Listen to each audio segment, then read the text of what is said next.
yo. What is up, everybody? Buddy.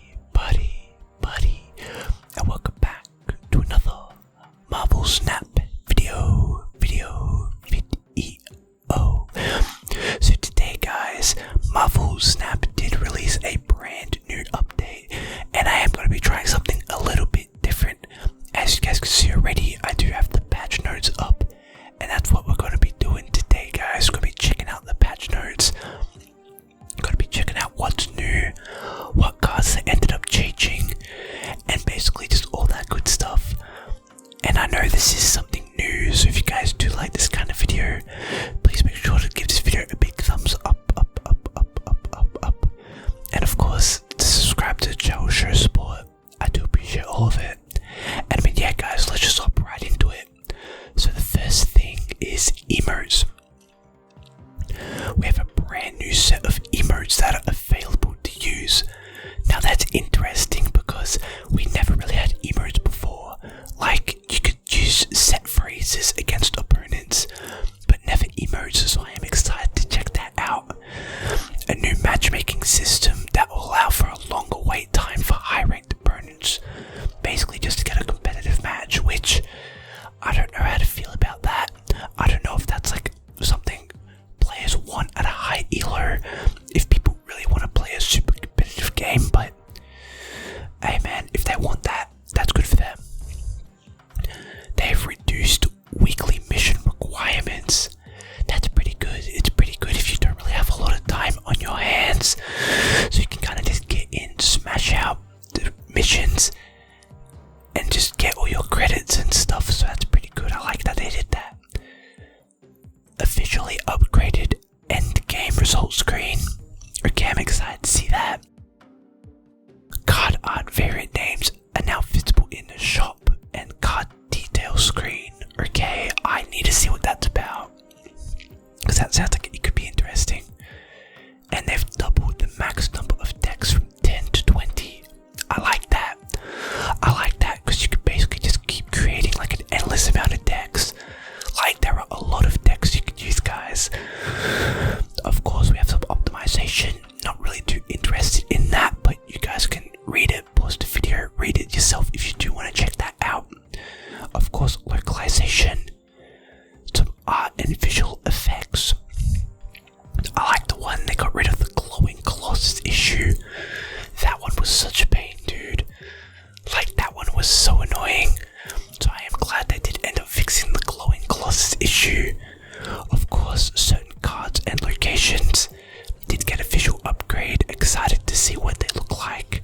Some audio issues if you guys are interested in these cards. Now we have the balance updates.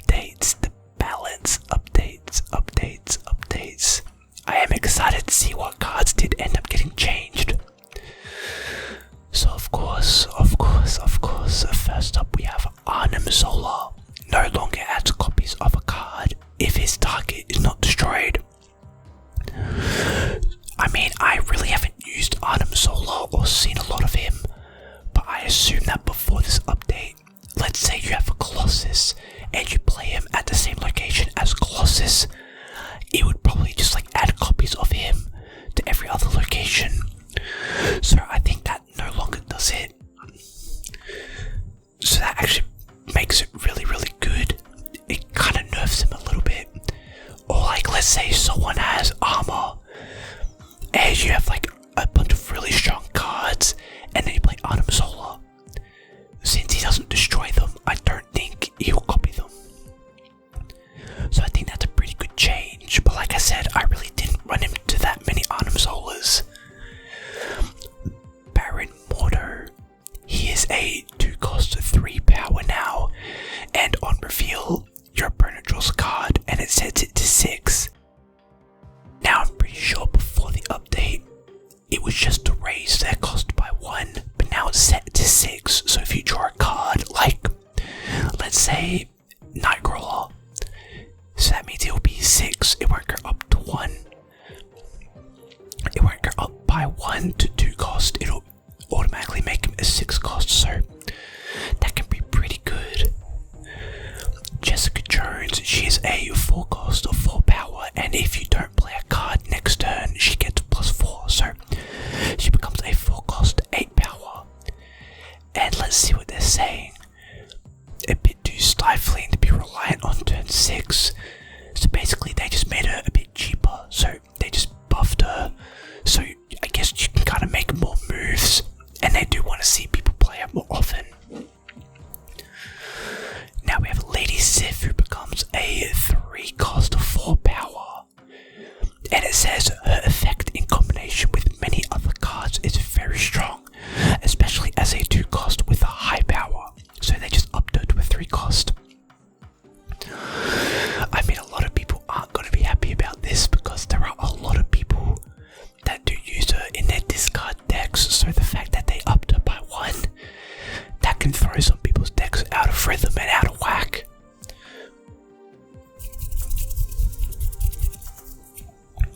negative, so kind of interested to see how that does affect those meta decks now.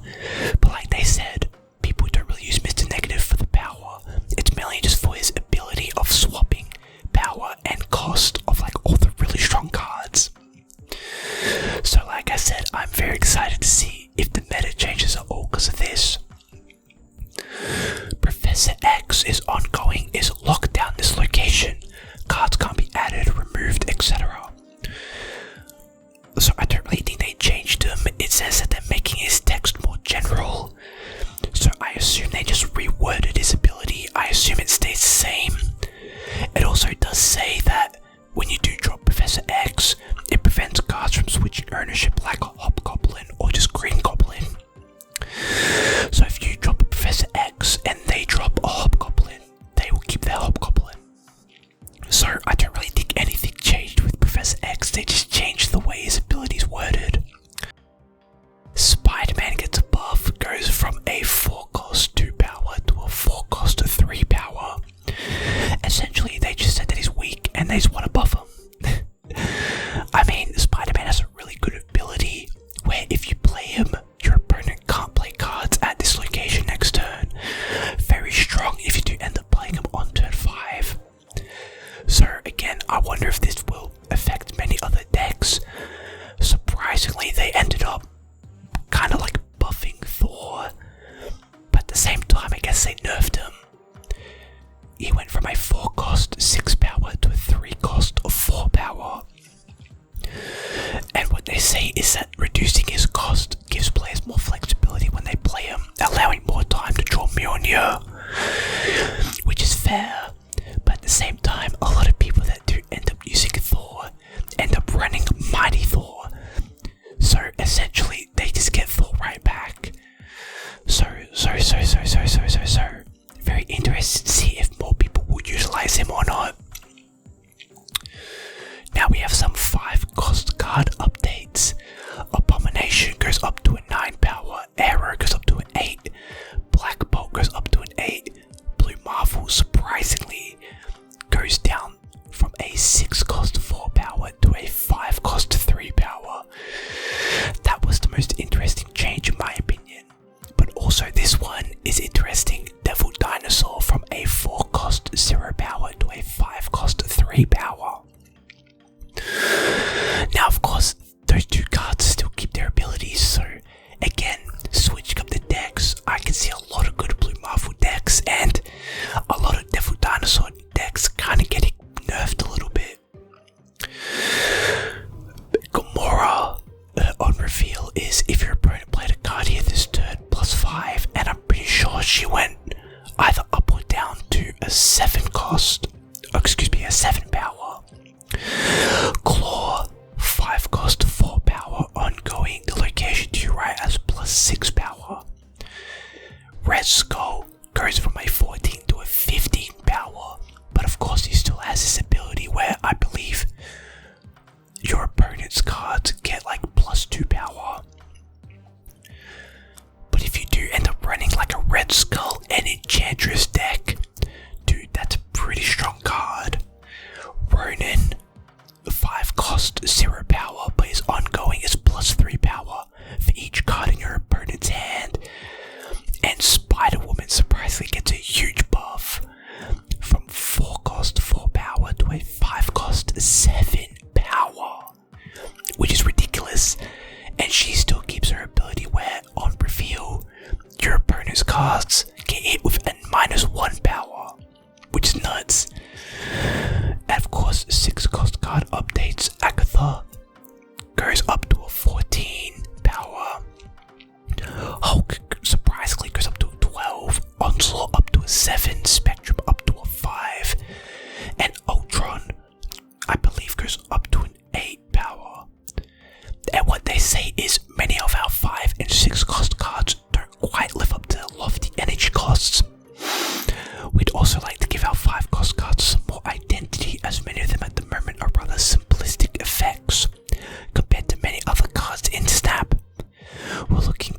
We're making a suit of balance changes targeted at the 5 and 6 cost range to help some of the cards that are underperforming and provide some more interesting options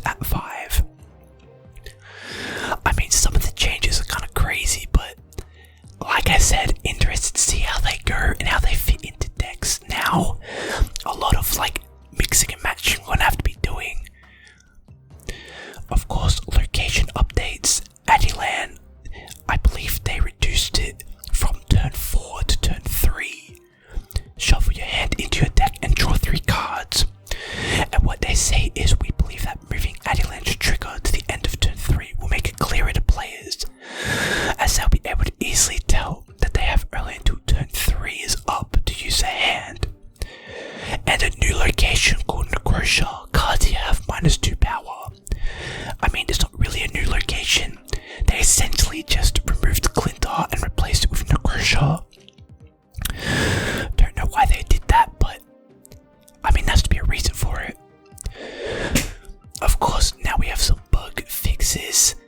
We have some in-match fixes. Cards should now be less likely to show up blank, black, empty during matches, which is just a good visual thing, quality of life thing. Makes the game much nicer to look at.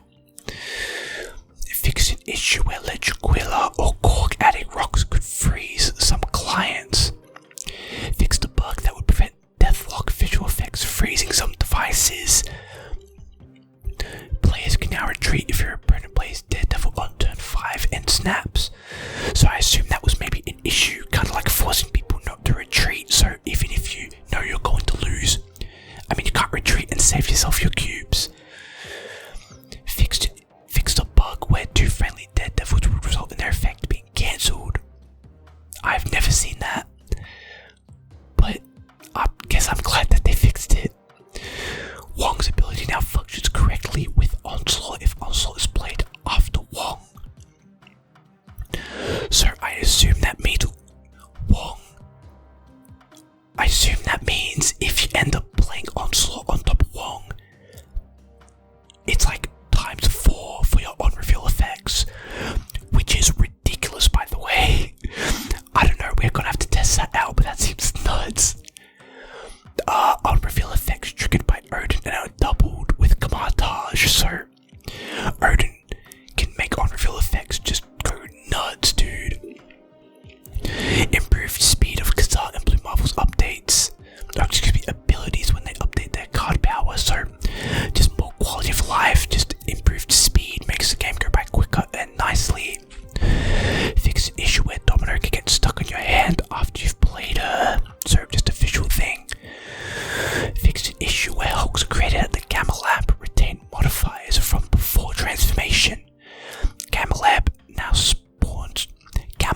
now turns token spawn cards into normal hulks. So what they mean by that is that if you end up playing like a Rocket Raccoon or a Star-Lord, and your opponent ended up playing a card, they get their, power buff, and then all of a sudden Gamma Lab activates and they turn into hulks. They keep the power boost, so like +2 or +4 on top of Hulk's power, so it makes them like a 16 or 14 or whatever cost card, or whatever power card, which is kind of nuts. So essentially what they did is that they got rid of that. So even though in my proc now, they still become, was it like 16 power or 12 power Hulks. Fixed an issue where the peak did not visually change the power of cards. VFX activation. Falcon's VFX now moves when Falcon moves. Fixed an issue where cards could go invisible in hand when switching hands with your opponent. Limbo VFX should no longer appear if the game's already over when the location is revealed, if Dark Dimension or Invisible Woman is in play. The opponent's cards in the top right of the rightmost location should now be easier to tap to focus. I mean, that was a big issue. I mean, it's not really like the biggest thing in the world, but if your opponent had a card there that looked cool, you wanted to check it out, check the ability, it did make it a lot difficult. Mr. Fantastic no longer plays VFX if he is played on the only location remaining, so World Ship. So I assume that just means that, I assume that means his just abilities won't activate, which, I don't know about that one. I don't know if that's the biggest issue. Slightly adjusted the end turn button to red ability and transitions. And then general fixes. Fix an issue where auto push season rewards could soft lock the client. That's interesting. I never knew you could get soft locked. TVA no longer prevents missions from completing correctly. Death's body is no longer missing on the base card art. Yada yada yada. I don't really think there's that much left. Yeah. So I don't really think there's that much left, guys. Those were the update notes in this brand new update for Marvel Snap.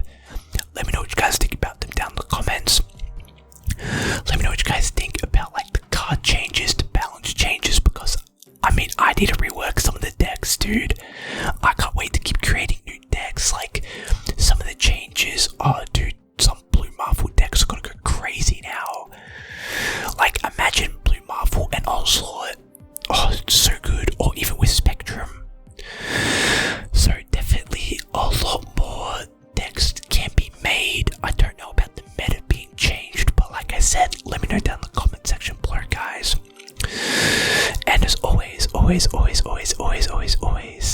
if you guys liked this video, I know it was different, but again, if you liked it, please let me know down in the comments, and by giving this video a big thumbs up and subscribe to the channel, show support.